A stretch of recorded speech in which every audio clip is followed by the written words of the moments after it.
بسم الله والصلاة والسلام على رسول الله. اللهم صل وسلم وبارك عليك يا سيدي يا حبيبي يا رسول الله. ازيكم يا حبايبي؟ كل سنة وانتم بخير يا رب. هنعمل مع بعض النهاردة البامية المتفرزة. طبعا البامية دي انا مفرزاها من السنة اللي فاتت، وبسم الله ما شاء الله زي ما انتم شايفين شكلها كده عاملة ازاي. على فكرة انا طريقة التفريز بتاعتي يعني ممكن تكون في حد بيعملها، او المهم ان انا بعملها. هقول لكم على الطريقة بتاعتي. انا لا بحطها في مية سخنة ولا في مية باردة ولا حاجة خالص. أنا بعملها كده بقمعها، ومن غير الميه ومن غير حاجه خالص، ما بتحطيش عليها اي ميه، بتتعمل كده زي ما انتم شايفين. بقمعها واحطها في الكيس كده على طول. اول ما بتكون جايه يعني بتكون فريش، ما بعملش فيها حاجه خالص زي ما هي كده.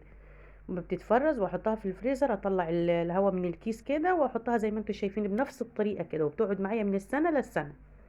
لا بحطها في ميه ولا بحطها في ميه سخنه ولا ملح ولا حاجه خالص. انا جربتها من اللي كنت بتتعمل بالميه والملح، بس كانت بتسمر. انما لما جربتها كده بتطلع خضرة وزي الفل. هوريكم دلوقتي دي كده من السنه اللي فاتت، هنعملها مع بعض وهتشوفوا شكلها دلوقتي. هعملها ازاي؟ طريقتي في عمايل طبعا دي باميه اقتصاديه، يعني ما فيهاش لحمه ولا فيها حاجه. كل اللي هعمله اكون مجهزه معايا كده معلقتين 3 توم. التوم يا جماعه لما بينحط كده يتحمس على النار وتعمليه وتحطي فيه الباميه المتفرزه، ما بيخليش لها اي ريحه. ويا ريت بقى لما تيجي تعملي الباميه المتفرزه دي تجيبيها من الفريزر على طول، ما تسيبيهاش ان هي تفك ولا حاجه. تجيبيها من الفريزر وتنزليها على طول على التوميه اللي احنا زي ما احنا بنقول كده. هسيب التوميه دي كده لما تتحمس كويس وريحتها تطلع كده وتبدا تبقى ذهبي كده، ما تغمقش. قبل ما تغمق اكون مجهزه معايا قرنين 3 فلفل على حسب ما انتوا بتحبوا، في حر وفي كده، او فلفل الوان زي ما انتوا عايزين. بس الموجوده عندي دلوقتي قرن شطه وقرن فلفل اخضر. قرنين فلفل يعني انا حطيت 2 فلفل وواحد شطه مع التوميه كده. اول ما لونها اتغير وهنزل زي ما انتوا شايفين بسم الله ما شاء الله. شايفين الباميه؟ ادي الباميه دي كده متفرزه من السنه اللي فاتت يا جماعه. شايفين عامله ازاي؟ بسم الله ما شاء الله. تسيبيها كده تفك كده مع التوميه اللي احنا عملناها كده على النار. ريحة التوم طبعا محموسة كده على النار، والفلفل كده.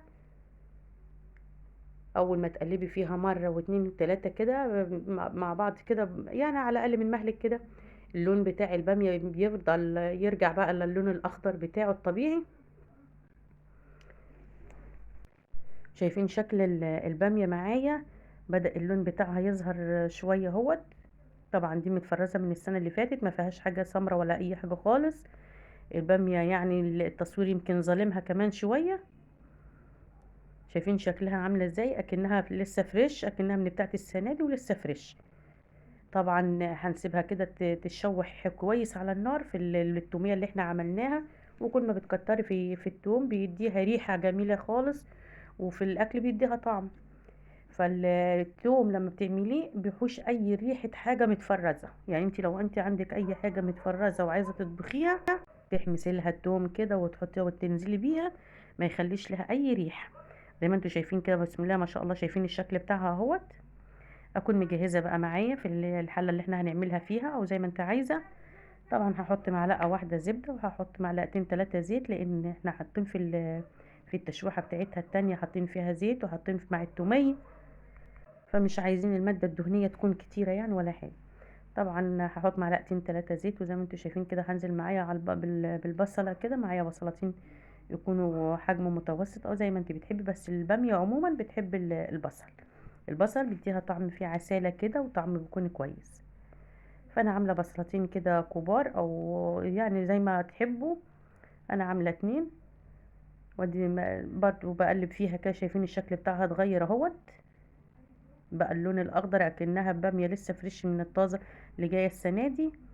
ما فيهاش ريحه التفريز ولا فيها اي حاجه خالص، ولا اكنها فريش زي ما انتوا شايفين كده. نرجع كده معانا للبصله طبعا. وانا هعمل معاكم النهارده كمان طريقه تفريزي في الخضار اللي هو الشبت والبقدونس والكزبره.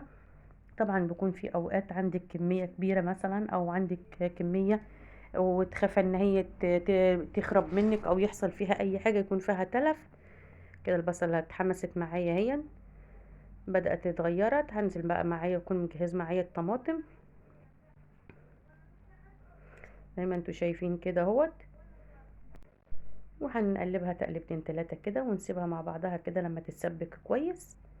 البامية اول ما تحطها على النار وتسيبيها كده، هي البامية التسوية بتاعتها لما تسيبيها في التشويحة بتاعتها كده، لما تيجي تنزليها في التسبيكة ما بتاخدش نار. البهارات بتاعتي بقى، انا هحط كزبرة ناشفة ونص معلقة من الفلفل الاسود والملح وبس، مش هحط اكتر من كده، وكزبرة وفلفل اسود.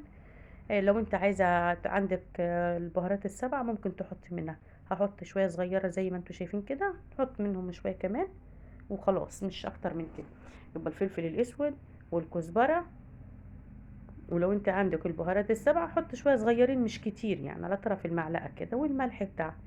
انت عندك شوربة مش محتاجة ان انت تحطي فيها مكعبات، لو انت ما عندكيش شوربة تحطي، تكوني مجهزة معاكي مكعبين او ثلاثة تحطوهم فيها بيديك. شايفين يا جماعة هي كده اتشوحت اهي، كده اتشوحت اهي، وهي اكتر من النص سوا كده دلوقتي، هي كده نص سوا او اكتر كمان. هنزلها بقى معايا دلوقتي في الصلصة، او نسيب الصلصة كمان شوية لما تتسبك كويس، وبعدين ايه ننزل معاكم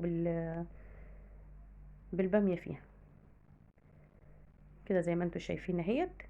اتسبكت الطماطم اهي، اتسبكت او لسه في مرحلة التسبيك. اكون البامية بتاعتي جاهزة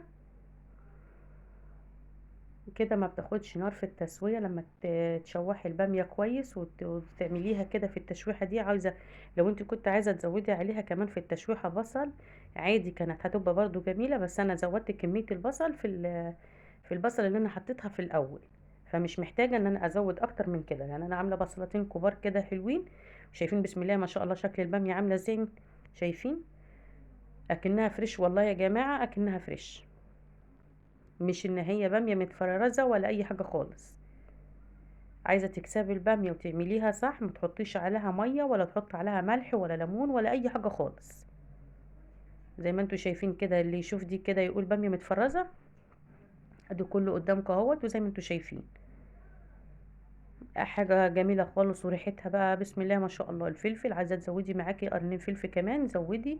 هي ما بتقولش لا، البامية بالذات بتحب الفلفل والبصل والثوم. البامية بتحب الأولى عندك الكزبرة الناشفة بتخليها حاجة يعني بسم الله ما شاء الله، وانا حطيت فيها كزبرة ناشفة زي ما انتوا شايفين كده، كل اللي حط فيها. نسيبها بقى كده تاخد التسوية بتاعتها الكاملة زي ما انتوا شايفين كده اهوت. بقت كده في مرحلة التسوية الكاملة اهيت.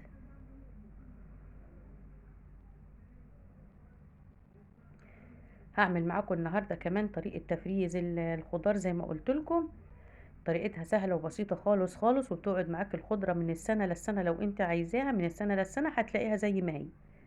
ولما تيجي تعمليها اكنها بسم الله ما شاء الله، اكنك يعني ما بتختلفش كتير عن اللي انت بتكون لسه فريش. فهوريكم طريقة تفريزي في الخضرة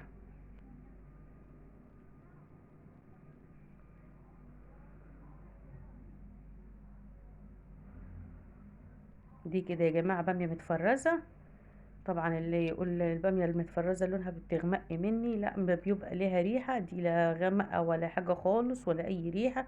كل اللي فيها ريحة الثوم وريحة البصل، ريحة البامية العادية خالص خالص. لو انت عندك بشرة من جوز الطيب حطي بشرة من جوز الطيب، يعني ريحة بقى بتبقى اكنك بتعملي لحمة، مش حطها كده ان هي بامية اقتصادية من غير لحمة ولا حاجة. مش لازم كل حاجة هنعملها نحط فيها لحمة وفراخ ومش عارفة ايه، يعني مش مشكلة.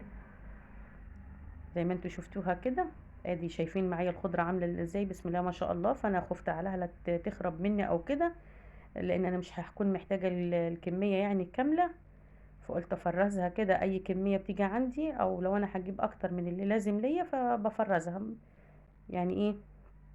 فهوريكم طريقة عمايلها كده معايا، وبتفضل معايا مدة طويلة ما بيحصلش فيها اي حاجة.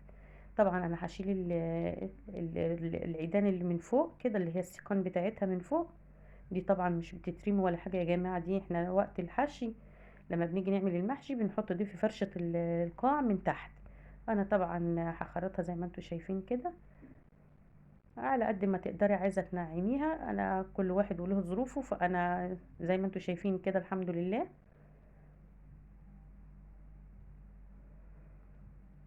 بعمل على قد ما اقدر ان انا انعمها يعني. هقطعها كده زي ما انتوا شايفين في التخريطة بتاعتها كده، هقطعها. هعمل الكمية بتاعتي كلها، السيقان هحطها في كيس كده، والباقيين هحطهم برضو ايه، بس بعد ما تشوفوا طريقة التخزين بتاعتها بتكون ازاي، تفضل معاكي على طول وبتكون حلوة خالص وأكنها فريش. لما تيجي تعمليها، انا وريتكم قبل كده وانا بعمل في المحشي، وطلعت لكم كيس من اللي كان متفرز عندي، لما باجي احطها على المحشي اكنها لسه فريش، اكنها لسه جايه ومتقطعه. فزي ما انتوا شايفين كده هقطع الكميه كلها. وزي ما قلنا كده السيقان اللي احنا شلناها في الاول اللي قدام، اللي هي اللي في الاول خالص ما بتترميش، انا بعملهم واحطهم كده في قاع الصينيه، حتى لو في ورق العنب، الورق السيقان بتاعته او العطوف اللي هي بتبقى فيها دي ما برميهاش، باخدها وبحطها في القاع من تحت، وشويه كمان منها بتبقى فوق عادي، ما فيهاش اي حاجه. بتدي ريحه كويسه خالص خالص للمحشي، وبسم الله ما شاء الله يعني حاجه حلوه، مش وحش. زي ما انتوا شايفين كده انا قطعت الكميه اهيت. هكون مجهزه معايا اكون مجهزه معايا الطاسه بتاعتي، احطها على النار كده واحط فيها مع رشه من الزيت خفيفه خالص خالص. ادي السكان اللي طلعت منها اهيت زي ما انتوا شايفين، طبعا مغسوله ونظيفه.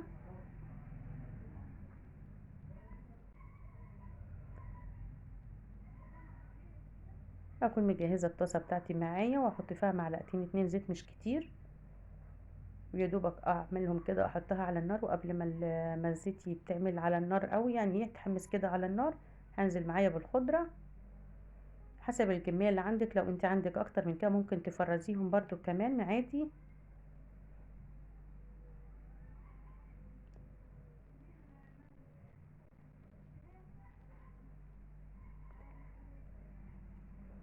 طريقه الخضره ما بتاخدش نار يا جماعه قبل ما تنزل الميه بتاعتها. معلقه الزيت اللي بتتعمل دي اكنها ماده حافظه بالنسبه للخضره بالذات، اكنها ماده حافظه بالظبط. معلقه الزيت يعني اللي احنا حطيناها في الطاسه كده على النار، اكنها ماده حافظه للخضار، بيفضل معاكي وبيخليه كويس، بيخلي لونه ما يتغيرش.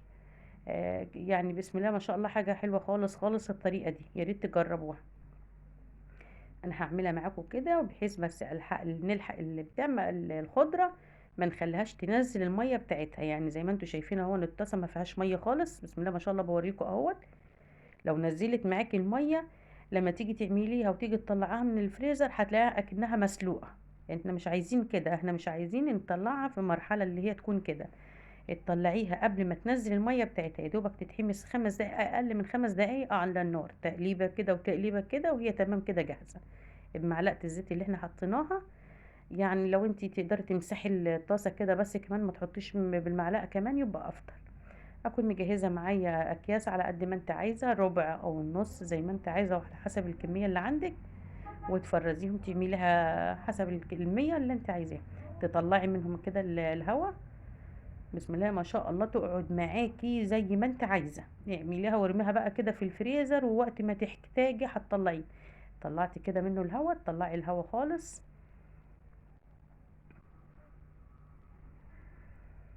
تضغطي عليها كده بحيث ان انت تعرفي تطلعي الهواء اللي في الكيس. وبعد كده تلفيه، عايزه تدبسيه بالدباسه، لو انت عندك دباسه دبسيه، لو انت عندك ستيكر كده تقفلي بيه تبرشميه بيه، عايزه تربطيه عادي الربطه العاديه خالص، كله ماشي يعني كله بينفع. المهم ان انت تطلعي منه الهواء خالص، ما يكونش فيه هواء خالص، وتقفليه. زي ما قلت لكم كده معلقه الزيت اللي اتحطت في الطاسه دي تخلي معاك الخضره اللي انت هتخزنيها تقعد معاكي اطول فتره ممكن. شايفين ما نزلتش ولا ميه خالص في الطاسه قبل ما تنزل الميه. لو زي ما قلنا كده لو سبتيها لما تنزل الميه اللي فيها، لما تيجي تستخدميها هتلاقيها اكنها عامله زي الحاجه المسلوقه. انما بالطريقه دي بتلاقيها بسم الله ما شاء الله حاجه زي الفل. بس حاولي على قد ما تقدري تطلعي كل كميه الهواء اللي فيه، تضغطي عليها كده ضغطه خفيفه.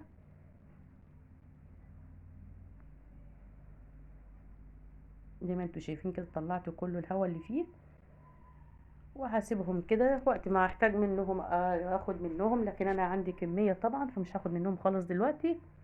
هاخد طبعا من القديم عما يخلص، وبعدين كده بعد كده لما كل ما بكون عندي خضرة زي ما بقول لكم كده. وادي السيقان بتاعتها اهيت برضو بتتحط كده في كيس تاني، بس طبعا مش بعملها في حمسة ولا حاجة خالص، بسيبها زي ما هي كده.